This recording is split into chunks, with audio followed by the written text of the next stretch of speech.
Welcome, Dr. David Klein, to the stages of life on this great holiday week. And we wanted to start off on a show about food handling, all the things you're going to be doing this week, and how you might be doing some things without thinking of it. You're not doing it on purpose, but things that could make your guest and you sick. So, Doctor, first of all, a lot of people wait till the last minute. They're going to rush down to their Publix, and they're going to say, do you have any turkeys or turkey breast that are already defrosted? And if not, can I buy one and defrost it in my sink by running water over it?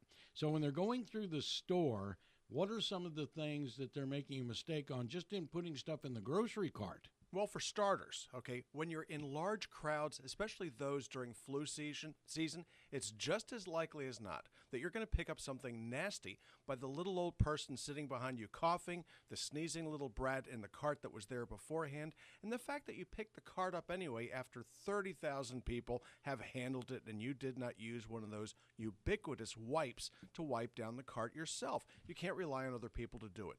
Well, here's the problem with turkeys, Just like chicken, they're handled in these plants that are known and are expected to cross-contaminate with E. coli and salmonella. So you're supposed to handle turkeys and chickens in a particular kind of a way so that it doesn't infect you, your family, or the people that might be downstream of the product consumption ladder. So here's how it works. You go in and you buy your turkey in advance so it's frozen. You don't have to do the usual, which is stick it in the sink under the cold water and thereby allow the bacteria on that on that bird to grow and grow and grow, contaminate by splatter the rest of your kitchen, your sink, and everything else. You have to get in there. Now, if you need to defrost a turkey, if you really, really need to do it, cut that thing up, If you need to deep fat fry it to cook it, that's brilliant because you are going to kill everything on it. But if you're going to roast it like most everybody else does it, you're destined for disaster. So one, buy a small one if you have to. Figure out some way to either slow roast it to keep it, to defrost it, or deep fat fry it. Change your cooking mechanism just a little bit. You drop that thing into boiling oil, and guess what? It is going to sterilize it. Very, very nice. Well, the turkey is sort of a problem by itself anyway. So, let's say that it's being bagged. Let's say the chicken that you're getting instead of turkey, or let's say that the turkey breast that you're getting are in these little plastic bags. Marvelous. What do you do with the plastic bags? Well, you stick them inside other plastic bags to keep them a little bit cool while the turkey, the chicken, or whatever it happens to be, makes it from the store to your kitchen. Well, what about the bag? Do you ever think much about that little plastic bag surrounding that infected piece of meat? Well, it's going to dribble onto everything else in your basket, to include the things that it's sitting on top of. And ultimately, when the little bag boy sticks the stuff into the plastic bags, you are going to now end up with cross-contamination of your vegetables, of your sweets, of your pies, and whatnot, things that are not going to get cooked. So your gut is ready for this, I would hope. In any event, you're going to be due for a surprise after Thanksgiving. Well, what else? So let's look at those plastic bags. We love these plastic bags. And in our society, it is in fact a matter of national conscience and security to recycle. That's of all the major threats to our country, recycling really abates one of the big one, which is energy dependence. But when you use those little plastic bags, you better be careful because you may be let's say the terrorist in the house. So you use that little bag that formerly held the chicken. Now, it's not just around this time of the year, but it's all the year. That bag may now well be contaminated with salmonella, and now you're going to pack your lunch in it. Well done, Einstein. You just gave yourself an illness, your husband, your wife, or your grandkids salmonella because you packed them a turkey sandwich, a tuna fish sandwich, or just an orange in a contaminated bag. So the bags that are used to wrap these items must be put in the trash or the recycling directly. Do not reuse these bags for anything, to include garbage, because you will in fact be handling it later. When we were up north, and I'm sure we all listening, most of us came from up north, where you could buy groceries, take them out of the grocery store, put them in your back seat, and the car was somewhere in the neighborhood of 35 to 40 degrees, just like a refrigerator. This is Florida. So we've often talked about food preparation and cross-contamination in the kitchen with the cutting boards, the sink, the whatever. But we've never talked on this program about the car time. So you go to the grocery store. First of all, the first thing you do if you go to the grocery store the way I do, you're going up from the right-hand side, so you're going to get the turkey in there first. So then you're going to complete all your shopping, which takes maybe 35, 40 minutes. You get 10 minutes more in the aisle, so we're almost up to an hour. Then we put all of that raw stuff in the back seat of the car. The car's 85, 90, 95 degrees. I'm heading home.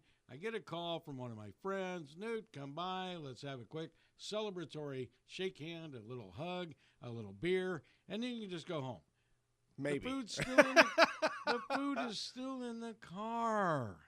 Go figure. What did I just do? Well, bacteria may replicate. They may double in number every 90 minutes.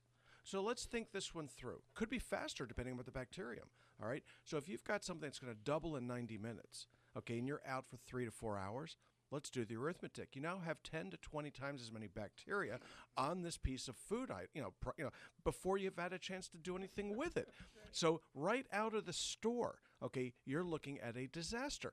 Well, even here in Florida, when it's cool outside, your car is still an incubator. It may be 70 outside. It'll be 90 to 95 inside your car. That's the way that it goes. Up north, you could keep food fresh by leaving it outside. We used to worry about it freezing. That's right. I remember holiday seasons where we put all the sodas out back and they burst. It was probably the best thing that could have happened to us anyway. We couldn't consume them because they're all frozen and broken all over the back porch. But here, okay, you need to realize that, Toto, this isn't Kansas anymore. And oh, by the way, here in Florida, we do have issues with traveler's diarrhea. Is it always from the water? No, sometimes it's from your holiday turkey. So you're going to be bringing people in from out of town. You're going to be bringing them from here and from there. Or, better that, you're going to be going someplace else and figuring it out.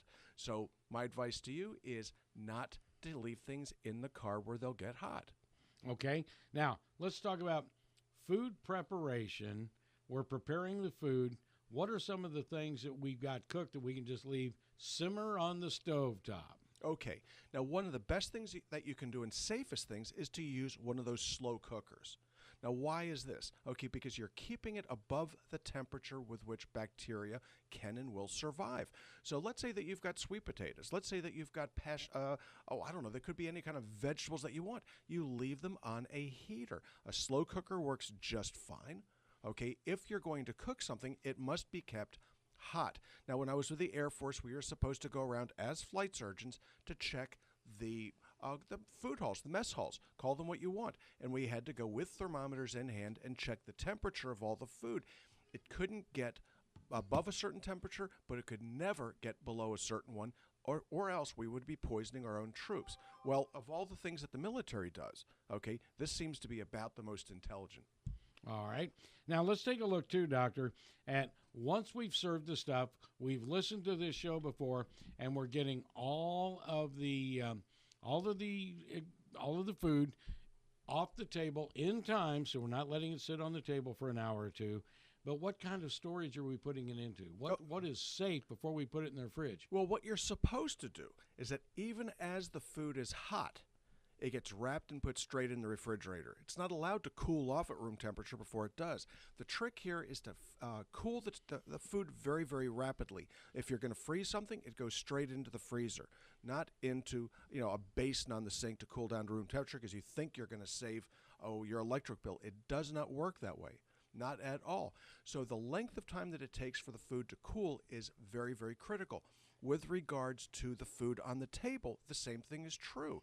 How long can you leave food on a table before you're going to have an issue? When you have mayonnaise-containing foods, the time is very, very short. Ouch. So if you're looking at potato salad that contains mayonnaise, and so many do, the time is short, my friends. You do not want this stuff to sit out there more than an hour. What about tuna fish? Same kind of a deal. Mayonnaise is a big killer. Do we use our cruising protocol and on Thanksgiving morning wake up and take a Pepto-Bismol? Oh, no, I would be taking a Pepto-Bismol before your meal. Okay, here's what Pepto-Bismol does. The bismuth is actually a topical antibiotic.